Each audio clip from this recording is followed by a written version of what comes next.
లింగం యాదవ్ గారు కాంగ్రెస్ అధికార ప్రతినిధి జాయిన్ అయ్యారు. సార్ యాదవ్ గారు, ఓవరాల్గా చూస్తే కనుక కాంగ్రెస్ కావాలనే కోటా కొట్లాట పెట్టింది అంటున్నాయి అన్ని మిగతా పార్టీలన్నీ కూడా. ఏం జరుగుతోంది? సరే మీరు చేసేది చేశారు, కాదంటలేదు. కాకపోతే ఇప్పుడు వస్తున్నటువంటి ఆరోపణలకి కాంగ్రెస్ ఏం చెప్తుంది? అండ్ నిన్న ఇవాళ జరిగినవన్నీ మనకు తెలుసు కోర్టులో. ఏం చెప్తారు? గుడ్ ఈవినింగ్ అండి. Yes sir. డెఫినెట్ కూడా ఏదైతే మా నాయకుడు రాహుల్ గాంధీ గారు ఇచ్చిన నినాదం మేరకు జిత్నా ఆబాదీ ఉత్నా భాగీదారి అనే నినాదం మేరకు వాళ్ళ తెలంగాణ ప్రజాప్రభుత్వం గౌరవనీయ ముఖ్యమంత్రి రేవంత్ రెడ్డి గారి ఆధ్వర్యంలో దేశ చరిత్రలోనే స్వాతంత్రాంతరం మొదటిసారిగా 1931 తర్వాత ఇవాళ మొదటిసారిగా ఒక సైంటిఫిక్ గా క్యాష్ సెన్సస్ చేసి ఇవాళ తర్వాత ఒక డెడికేషన్ కమిషన్ ఏర్పాటు చేసి ఒక వరల్డ్ రెనౌడ్ ఎక్స్పర్ట్ కమిటీని ఏర్పాటు చేసి బ్యాక్వర్డ్నెస్ ఆధారంగా ఇవాళ బీసీలకు మేము ఇచ్చినటువంటి హామీ మేరకు విద్య ఉద్యోగ అదే విధంగా స్థానిక సంస్థల్లో 42% రిజర్వేషన్ అనే ఇవ్వడం జరిగింది. దానికి అనుగుణంగానే అసెంబ్లీలో బిల్లు పాస్ చేసి ఇవాళ అది కేంద్రానికి పంపిస్తే మరి కేంద్రము ఆ బిల్లుని ఆమోదించకుండా, అంటే గవర్నర్ ద్వారా గవర్నర్ రాష్ట్రపతికి పంపించి దాన్ని ఆమోదించకుండా తత్సారం చేస్తున్నటువంటి వ్యక్తులు ఇవాళ బీజేపీ నాయకులు. ఇవాళ ఏదైతే కోర్టు ఇవాళ ఓబీసీ 42% స్థానిక సంస్థల్లో రిజర్వేషన్ స్టే ఇవ్వడానికి ప్రధానంగా మనం 2 కారణాలను అర్థం చేసుకోవాలి. ఎందుకంటే ఇవాళ ఇంకా పూర్తిగా మనకు ఆర్డర్ కాపీ రాలేదు, కానీ దీనికి ఇవాళ స్టే రావడానికి ప్రధానమైనటువంటి వ్యక్తులు పార్టీలు బీఆర్ఎస్ బీజేపీ. ఎందుకు బీజేపీ బీఆర్ఎస్ అంటే ఒకసారి మనం దాన్ని అర్థం చేసుకోవాలి. 2018లో ఆనాడు ముఖ్యమంత్రిగా ఉన్నటువంటి కేసీఆర్ బీఆర్ఎస్ ప్రభుత్వం పంచాయతీరాజ్ యాక్ట్ 2018లో వాళ్ళు చేసిరు 50% క్యాప్, అంటే రిజర్వేషన్ 50% మించకూడదనే ఒక చట్టం చేసిర్రు. ఆ 2018 పంచాయతీరాజ్ యాక్ట్ అనేది ఇవాళ బీసీలకు 42% రిజర్వేషన్ కు ఉరితారుగా మారింది. ఇవాళ దాని వల్లనే అదొక కారణం.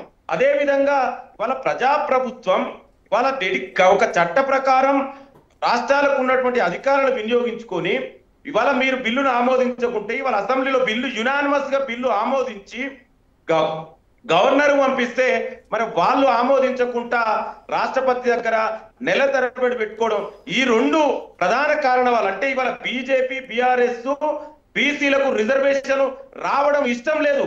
ఇవాళ బీజేపీ ఆనాడు ఈడబ్ల్యూఎస్ రిజర్వేషన్ 2 రోజుల పార్లమెంట్ లో పాస్ చేసింది, మనందరికి తెలియదు కాదు. మరి ఓబీసీ రిజర్వేషన్ కోసం ఎందుకు మీరు ఇవాళ బీజేపీ నాయకులు మాట్లాడుతున్నారు కదా సార్? ఇప్పుడు యాదవ్ గారు ఒక్క సెకండ్ 1994లో జయలలితకు ఉన్న తెగువ, జయలలితకు ఉన్నటువంటి ఆవేశం ఇప్పుడు తెలంగాణ సీఎం రేవంత్ రెడ్డి గారికి లేదా అని అడుగుతున్నారు వాళ్ళు. ఎందుకంటే తమిళనాడులో జరుగుతోంది ఏంటో మనకు తెలుసు. ఇవాళ తెలంగాణ ప్రజాప్రభుత్వం ముఖ్యమంత్రి రేవంత్ రెడ్డి గారు ఒక అప్పర్ క్యాస్ట్ అయినప్పటికీ కూడా కాంగ్రెస్ పార్టీ ఆనాడు ఎలక్షన్ మేనిఫెస్టో కమిటీ మెంబర్ గా మేనిఫెస్టోలో ఏదైతే హామీ ఇచ్చామో దానికి అనుగుణంగా ఎట్టి పరిస్థితుల్లో కూడా బీసీలకు స్థానిక సంస్థల్లో 42% రిజర్వేషన్ ఇంప్లిమెంట్ చేసిన తర్వాతనే ఇవాళ మనం ఎలక్షన్ పోవాలని చిత్తశుద్ధి కమిట్మెంట్ మా ప్రభుత్వానికి ఉంది. మీరు చూసిరు ఇవాళ ఢిల్లీకి వెళ్ళి ముఖ్యమంత్రి రేవంత్ రెడ్డి గారి ఆధ్వర్యంలో మంత్రులు, అదే విధంగా పిసిసి ప్రెసిడెంట్ మహేష్ కుమార్ గౌడ్ గారి ఆధ్వర్యంలో ఢిల్లీకి వెళ్ళి జంతర్ మంతర్ లో ఇవాళ ధర్నా కూడా చేయడం జరిగింది. ఇవాళ ప్రజాస్వామ్యంలో ఇండియా ఇస్ కోఆపరేటివ్ ఫెడరలిజం.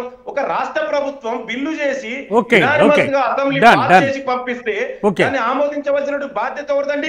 మిగతా వెర్షన్స్ కూడా తీసుకుందాం. యాదవ్ గారు ఒక్క నిమిషం. ప్రభుత్వం మరి ఎందుకు?